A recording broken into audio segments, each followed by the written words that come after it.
жардамга.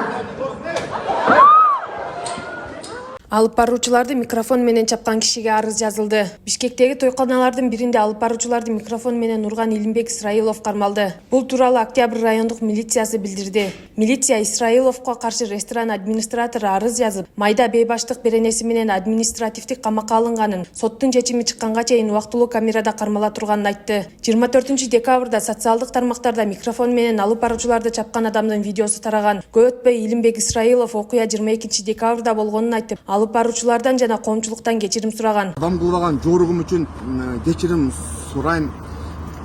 Сизге бүгүн урматтуу кыргызстандыктар.